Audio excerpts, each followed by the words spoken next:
અંકલેશ્વરના waste management association દ્વારા ગાંધીનગરમાં અનિશ્ચિતકાળ માટે ઉપવાસ આંદોલન શરૂ કરાયું છે.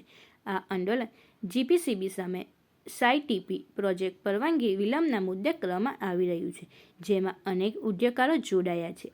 અંકલેશ્વર વેસ્ટ મેનેજમેન્ટ એસોસિએશનના જણાવ્યા અનુસાર આધુનિક તકનીકની સજ્જ સીઈટીપી પ્રોજેક્ટ માટે સીસીએ મંજૂરી મેળવવા છેલ્લા 1 વર્ષથી રજૂઆત કરવામાં આવી રહી છે. તેમ છતાં જીપીસીબી દ્વારા પરવાનગી આપવા લાંબા સમયથી વિલંબ થતો હોવાનો આક્ષેપ કરાયો છે. ઉદ્યોગકારોનો દાવો છે કે આ વિલંબને કારણે કરોડો રૂપિયાના ખર્ચે ઊભા કરેલા પ્રોજેક્ટ પર અસર પડી રહી છે અને પર્યાવરણની અનુપાલન માટેની વ્યવસ્થા પણ અટવાઈ રહી છે. આના પગલે ગાંધીનગરના સેક્ટર 10A આવેલા જીપીસીબી હેડ ઓફિસ પર્યાવરણ ભવનના મુખ્ય દરવાજા પાસે ઉપવાસ આંદોલન શરૂ કરાયું છે. આ ઉપવાસ આંદોલનમાં અંકલેશ્વર વેસ્ટ મેનેજમેન્ટ એસોસિએશનના સભ્ય અને પૂર્વ એઆઈએ પ્રમુખ રમેશ ગબાની, ડોક્ટર મહેશ પટેલ, હિંમત સેલેડિયા, અમુલક પટેલ, હરેશ પટેલ સહિત મોટી સંખ્યામાં ઉદ્યોગકારો જોડાયા છે.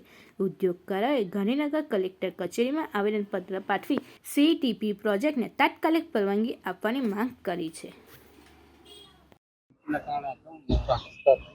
અમારી ભૂખ હડતાલ ચાલુ જ રહેશે ભાઈ, જ્યાં સુધી અમારી 10 સીઈટીપીની સીસીએ નહીં આવે ત્યાં સુધી. કેમ કે પાછલા 365 દિવસે ઉદ્યોગકારો 70 થી 80 વખત ગાંધીનગરના ધક્કા ખાધા છે, જેનું રોડ રિસ્ક તો અમારું પોતાનું જ હોય છે ને ભાઈ. તમે પોતે પણ સમજી શકો છો કે કેટલું રોડ રિસ્ક હોય છે. આજે જેટલા મેમ્બરો આવ્યા છે એમને આવેદનપત્ર આપવું પડ્યું ભાઈ તમે જરા શાંતિથી ચલાવજો, કારણ કે આ કોઈ અધિકારીઓ આપણું ઘર ભરી જવાના નથી. આપણે તો આપણી ફેક્ટરી જાતે જ ચલાવવાની છે. માટે અમને જ્યાં સુધી સીસીએ નહીં મળે ત્યાં સુધી અમે આ ઉપવાસ આંદોલન છોડવા માંગતા નથી. કેમ કે અમે જે સીઈટીપી બનાવ્યો છે ઉદ્યોગ જગતના હિત માટે છે.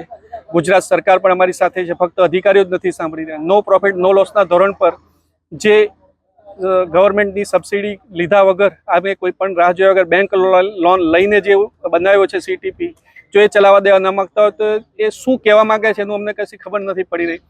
કોઈ અદ્રશ્ય શક્તિ, કઈ અદ્રશ્ય શક્તિ જે જોકે હવે તો જગજાહેર થઈ ગઈ છે કે એક બીજો સીઈટીપી છે જે 35 થી 37% પ્રોફિટ કરે છે, જેના બેલેન્સ શીટ છેલ્લા 7 વર્ષના બેલેન્સ શીટ તો મેં પોતે સ્ટડી કરે છે કે 35 થી 37% નેટ પ્રોફિટ કરી રહી છે. તો શું એ નેટ પ્રોફિટને એમાંથી કંઈ ભાગ હિસ્સો મળી રહ્યો છે?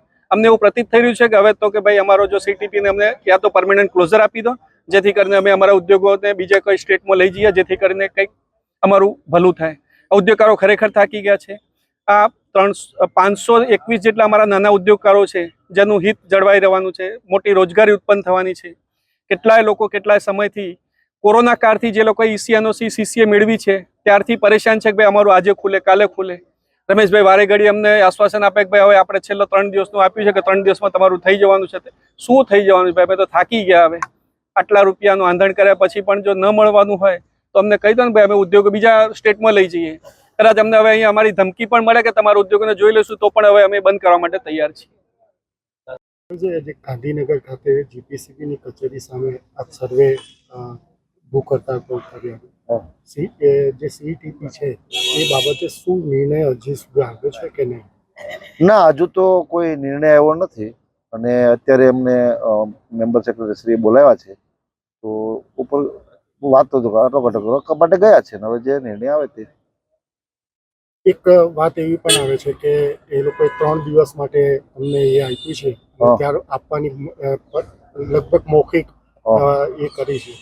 તો શું તમે એ બાબતે શું કહેવા માંગો? અમને 1 વર્ષથી એવું કહે છે કે તમને 2-3 દિવસમાં કન્સેન્ટ મળે છે, અઠવાડિયામાં મળે છે, 5 દિવસમાં મળે છે. તો 3 દિવસની શું કામ રાહ જોવે છે? 4 દિવસની શા માટે? આજે જ આપે ને. અને વાંધો નહીં, અમે ભૂખ્યા તમને વાંધો નથી. જે દિવસે અમને આપે તે દિવસ ઊભા થઈશું.